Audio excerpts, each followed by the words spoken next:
الرحمن الرحيم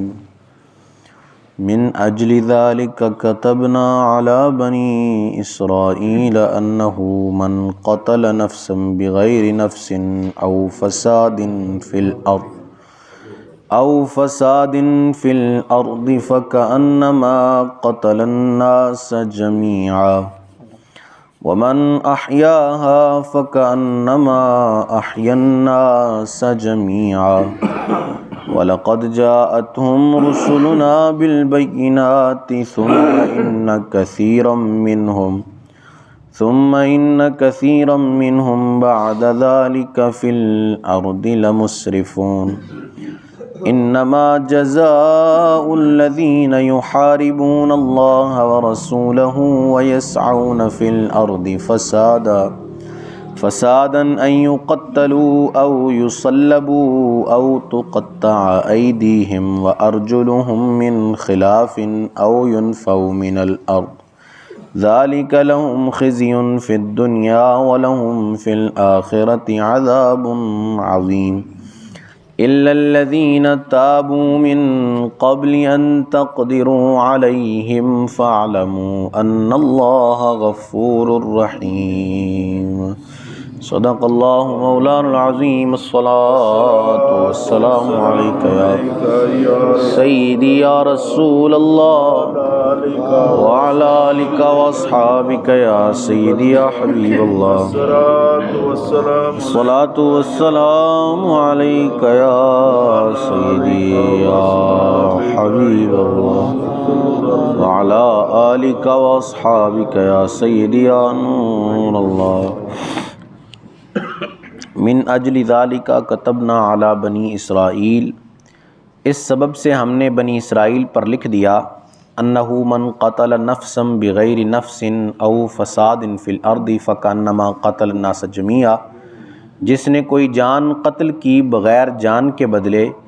یا زمین میں فساد کرتے ہوئے تو گویا اس نے سارے لوگوں کو قتل کر دیا۔ ومن احیاہا، اور جس نے کسی ایک جان کو بچا لیا فکانما احیا الناس جمیعا، تو گویا اس نے سب لوگوں کو بچا لیا۔ وَلَقَدْ جَاءَتْهُمْ رُسُلُنَا بِالْبَيِّنَاتِ، اور بے شک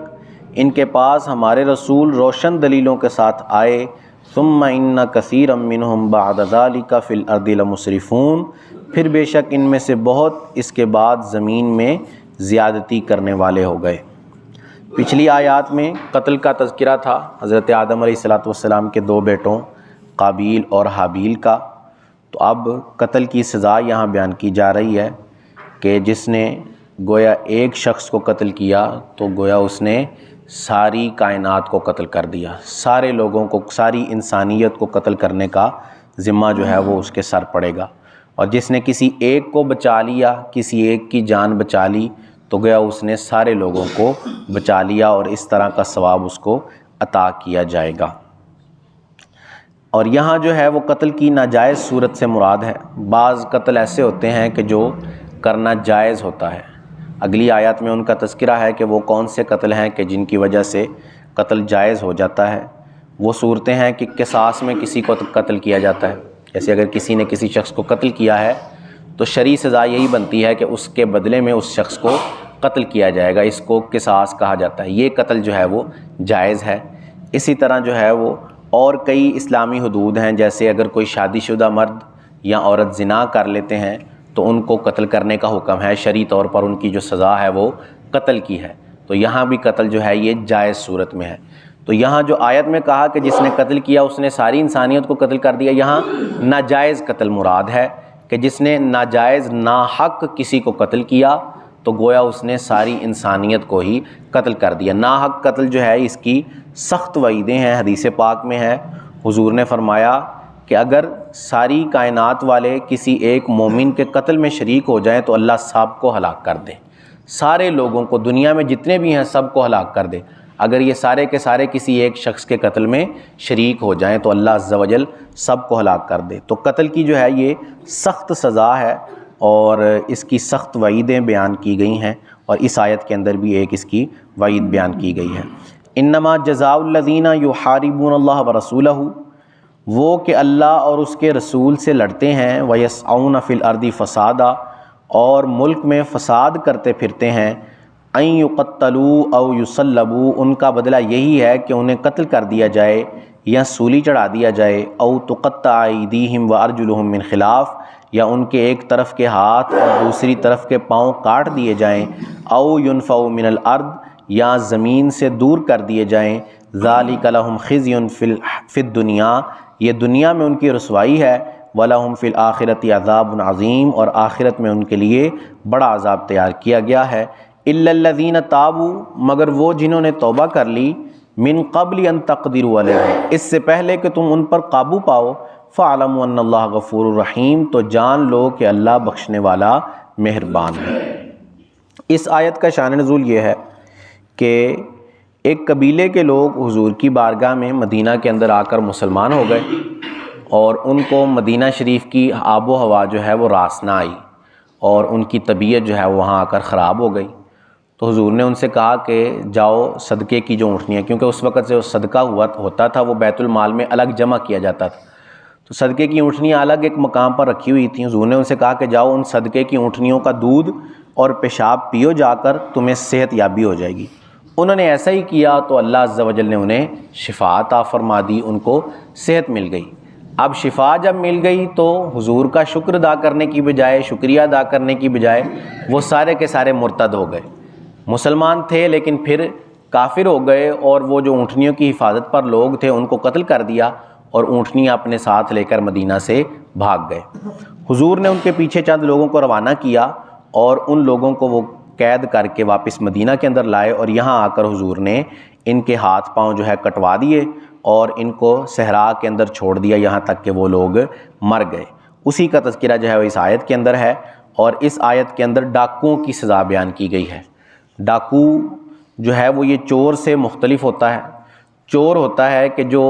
حفاظت کے ساتھ چھپا کر رکھی ہوئی چیز ہوتی ہے اس کو چھپکے سے لے لیتا ہے، اس کو کہتے ہیں چور۔ اس کی سزا جو ہے وہ ہاتھ کاٹنا ہوتی ہے، شرعی سزا جو اس کی بنتی ہے۔ ڈاکو ہوتا ہے کہ وہ یا تو ہتھیار کے زور پر دن دہاڑے ڈاکہ مارتا ہے، یا رات کے وقت یا شہر سے باہر جیسے قافلے جاتے ہیں تو قافلوں پر حملہ کر کے ان سے سامان جو ہے وہ لوٹ لیتے ہیں۔ ڈاکو کی سزا چور کی بنسبت سخت ہے۔ یہاں 4 قسم کی سزائیں بیان کی گئی ہیں۔ ایک یہ کہ یا تو انہیں قتل کر دیا جائے، دوسری سزا یہ بیان کی گئی یا انہیں سولی چڑھا دیا جائے، یا پھر ان کے ہاتھ پاؤں کاٹ دیے جائیں، یا پھر جو ہے وہ انہیں زمین میں دور کر دیا جائے۔ اس سے مراد جو ہے وہ قید کرنا ہے، کہ ان کو قید کر لیا جائے۔ ساروں کی الگ الگ صورتیں ہیں۔ قتل کرنے کی جو سزا ہے وہ اس وقت ہے کہ جب ڈاکو حملہ کریں اور جو جن لوگوں پر حملہ کیا ان کو قتل کر دیں، مال نہ ان سے لیں، صرف ان کو قتل کر کے چلے جائیں، تو اب ان کی سزا یہ ہوگی کہ انہیں قتل کر دیا جائے۔ دوسری سزا ہے کہ سولی چڑھا دیا جائے۔ یہ اس وقت ہے کہ جب وہ حملہ کریں اور مال لے لیں اور قتل بھی کر ڈالیں، تو اس وقت جو ہے وہ سزا یہ ہے کہ سولی چڑھا دیا جائے۔ تیسری سزا ہے ہاتھ پاؤں کاٹنے کی۔ یہ اس وقت ہوگی کہ جب ڈاکوؤں نے حملہ کیا کسی جگہ پر، قتل کسی کو نہیں کیا، مال سارا لوٹ کر چلے گئے، تو اب سزا جو ہے وہ ان کی ہاتھ پاؤں کاٹنا ہوگی، کہ ایک جانب کا ہاتھ اور دوسری جانب کا پاؤں کاٹ دیا جائے گا۔ اور آخری سزا یعنی زمین میں دور کر دیا جائے، یہ اس وقت ہے کہ جب وہ حملہ کریں، نہ ہی کسی کو قتل کریں اور نہ ہی کسی کا مال لوٹیں، صرف انہیں ڈرائیں، تو اب اس صورت میں ان کی سزا یہ ہوگی کہ انہیں قید کر لیا جائے یہاں تک کہ وہ اپنے اس گناہ سے توبہ کر لیں۔ اور یہ اس وقت ہے کہ جب ان کے توبہ کرنے سے پہلے حاکم اسلام ان کو قید کر لے۔ اگر حاکم کے ان کو پکڑنے سے پہلے انہوں نے توبہ کر لی تو وہ اس سزا سے بچ جائیں گے۔ یہ بھی اسلام کی ایک خوبصورتی ہے کہ بندہ اگر اپنے گناہ سے توبہ کر لے تو وہ شرعی سزا سے بچ جاتا ہے۔ جیسے یہاں ڈاکو کی سزا تھی کہ اس کو قتل کیا جانا تھا یا اس کے ہاتھ پاؤں کاٹے جانے تھے، لیکن اگلی آیت میں اللہ نے فرمایا اِلَّا الَّذِينَ تَابُوا مِن قَبْلِ أَن تَقْدِرُوا عَلَيْهِمْ، مگر وہ جو توبہ کر لیں قبل اس کے کہ تم ان پر قابو پاؤ۔ یعنی اگر حاکم کے جو ادارے ہیں اس بات کے پابند، جو قانون نافذ کرنے والے ادارے ہیں، ان کے پکڑنے سے پہلے اگر کوئی شخص توبہ کر لے تو اب وہ شرعی سزا سے بچ جائے گا، اس پر شرعی حد نافذ نہیں کی جائے گی۔ لیکن شرعی حد سے تو بچ جائے گا اور آخرت کے عذاب سے بھی بچ جائے گا، لیکن چونکہ یہ معاملہ حقوق العباد کا ہے، بندوں کے ساتھ اس کا تعلق ہے، تو اس کو قصاص ضرور دینا پڑے گا۔ جو مال اس نے لوٹا تھا وہ واپس بھی کرنا پڑے گا، اور اگر کسی کو قتل کیا تھا تو قتل کی سزا قصاص ہوتی ہے، قصاص یعنی قتل کے بدلے قتل کیا جانا۔ اب جس کو قتل کیا تھا اس کے ورثاء جو ہیں، اس کے والی وارث جو ہیں، ان سے پوچھا جائے گا، اگر تو وہ معاف کرنا چاہیں گے تو معاف کر دیں گے، اور اگر یہ قتل کا ارادہ رکھیں گے تو پھر اس بندے کو قتل کیا جائے گا اس کے بدلے میں، کیونکہ یہ معاملہ حقوق العباد کا ہے۔ حقوق اللہ تو معاف ہو گئے کیونکہ اس نے اپنے گناہ سے توبہ کر لی۔ جب بندہ گناہوں سے توبہ کر لیتا ہے تو اللہ عز و جل اس کی توبہ قبول کرتا ہے، تو اور حقوق اللہ اس کے معاف ہو جاتے ہیں۔ لیکن حقوق العباد ایک ایسی چیز ہے کہ توبہ جتنی مرضی کرتا رہے، جب تک اس بندے کے سامنے جا کر معافی نہیں مانگتا جس بندے کے ساتھ اس نے زیادتی کی تھی، چاہے وہ کسی قسم کی بھی زیادتی ہے، چاہے اس کا مال لوٹ لیا تھا، چاہے اس کو قتل کر دیا تھا، چاہے جو ہے وہ اس کا ناحق مال دبا لیا تھا، کوئی اس کو سزا پہنچائی تھی، کوئی بات اس کو بری کہی تھی، کوئی گالی نکالی تھی اس کو، ایسے ہی جان بوجھ کر اس پر ظلم کیا تھا، یہ سارے معاملات حقوق العباد کے ہیں۔ تو توبہ بھی کرے گا اس کے اندر، اور اس شخص کے معافی بھی مانگے گا۔ اگر وہ معاف کرے گا تو ہی اس کا گناہ یہ بخشا جائے گا، ورنہ اس کو جو ہے وہ اس کی سزا ضرور دی جائے گی، کیونکہ حقوق العباد بغیر بندے کے معاف کیے معاف نہیں ہوتے۔ حقوق العباد کا معاملہ حقوق اللہ سے زیادہ سخت ہے۔ حقوق اللہ میں تو اللہ فرماتا ہے مجھ سے توبہ کر لو میں معاف کر دوں گا، وہ کہتا ہے کہ اگر تم نے توبہ کر لی تو میں تمہارے سارے پچھلے گناہوں کو نیکیوں کے اندر تبدیل کر دوں گا، یہ اسی کا فرمان ہے، یہ حقوق اللہ ہے۔ لیکن حقوق العباد جو بندوں کے حقوق ہیں اس میں اتنی آسانی سے بندہ نہیں چھوٹ سکتا، اس میں جو ہے وہ اس بندے کو راضی کرنا پڑے گا جس بندے کے ساتھ ہم نے زیادتی کی ہے، اور زیادتی کسی بھی قسم کی ہو سکتی ہے۔ تو اس لیے ہمیں حقوق العباد کے اندر بڑے احتیاط کے ساتھ معاملہ کرنا چاہیے۔ جب بھی کسی دوسرے کے ساتھ معاملہ کریں تو بڑی نرمی کے ساتھ، ایسا نہ ہو کہ ہماری کوئی بات اس کو بری لگ جائے، ہمارا کوئی جو ہے وہ جملہ اس کو برا لگ جائے اور اس کے دل کو ٹھیس پہنچے، اور بعد میں اسی کے بدلے میں ہمیں جو ہے وہ قیامت کے دن روک لیا جائے، کیونکہ اس کا بدلہ بھی اسے دیا جائے گا۔ اس دن ایک ذرے کے برابر بھی کسی پر ظلم نہیں کیا جائے گا، ہر ایک کو پورا پورا بدلہ اس کا دیا جانا ہے۔ تو اگر ہماری بات بری لگ گئی، ہم جانتے ہیں کہ ہمارا لہجہ ایسا ہے کہ کسی کو ہماری بات بری لگ سکتی ہے، تو ہمیں چاہیے کہ ہم فوراً معافی مانگ لیں، کیونکہ آج معافی مانگ لیں گے تو جان جلدی چھوٹ جائے گی۔ اگر وہاں پکڑے گئے تو پھر وہاں جان چھڑانا جو ہے وہ مشکل ہو جائے گا، کیونکہ وہاں پر جن لوگوں کے ساتھ بندے نے زیادتی کی ہوگی وہ لوگ حاضر کیے جائیں گے۔ اب وہ آئیں گے اور آ کر اس کی نیکیاں لیتے جائیں گے، اس سے اس کی نیکیاں ختم ہو جائیں گی تو ان لوگوں کے گناہ اس کے سر پر ڈال دیے جائیں گے۔ حضور صلی اللہ علیہ وسلم نے اپنے صحابہ سے پوچھا کہ بتاؤ مفلس کون ہے، غریب کون ہے سب سے؟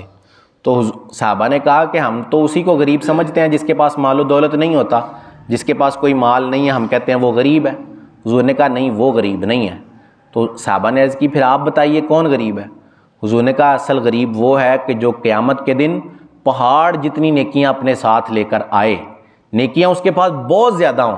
لیکن اس نے کسی کے ساتھ زیادتی کی ہو، کسی کو گالی دی ہو، کسی کا مال ناحق دبایا ہو، تو اب وہ سارے لوگ آئیں گے، اس کی نیکیاں اپنے ساتھ لے جائیں گے، اور جب نیکیاں ختم ہو جائیں گی تو اپنے گناہ اس کے سر ڈال دیں گے۔ اس بندے سے بڑھ کر غریب کوئی شخص نہیں ہوگا اس دن، یہ بندہ سب سے غریب ہے کہ اس کے پاس پہاڑ جیسی نیکیاں تھیں، لیکن اس نے حقوق العباد کے معاملے میں کوتاہی کی تھی، بندوں کے معاملات کے اندر اس نے کوتاہی برتی تھی، اور آج یہ بندہ جو ہے وہ نیکیوں سے محروم کر دیا گیا ہے۔ تو ہمیں جو ہے وہ بڑی احتیاط کرنی چاہیے حقوق العباد کے معاملات میں۔ اللہ عز و جل سے دعا ہے کہ اللہ عز و جل ہمیں عمل کی توفیق عطا فرمائے، آمین بجاہ خاتم النبیین صلی اللہ علیہ وسلم۔ اللہم صلی علی سیدنا و مولانا محمد معدن الجود والکرم وآلہ وبارک وسلم۔ مالک کریم عز و جل نماز فجر ادا کرنا، درس کرنا، سننا اپنی بارگاہ میں قبول فرما، غلطیاں کوتاہیاں اپنے فضل و کرم سے معاف فرما، ہم سب کی، ہمارے والدین کی اور رسول کریم صلی اللہ علیہ وسلم کی ساری امت کی بخشش فرما۔ ہم سب کو خلوص و استقامت سے 5 وقت باجماعت نماز پڑھنے کی توفیق عطا فرما، ہم سب پر اپنی نظر رحمت فرما، ہم سب کا خاتمہ بالایمان فرما۔ سبحان ربک رب العزت عما یصفون وسلام علی المرسلین والحمد للہ رب العالمین، وصلی اللہ تعالی علی حبیبہ سیدنا و مولانا محمد وعلی آلہ واصحابہ اجمعین برحمتک یا ارحم الراحمین۔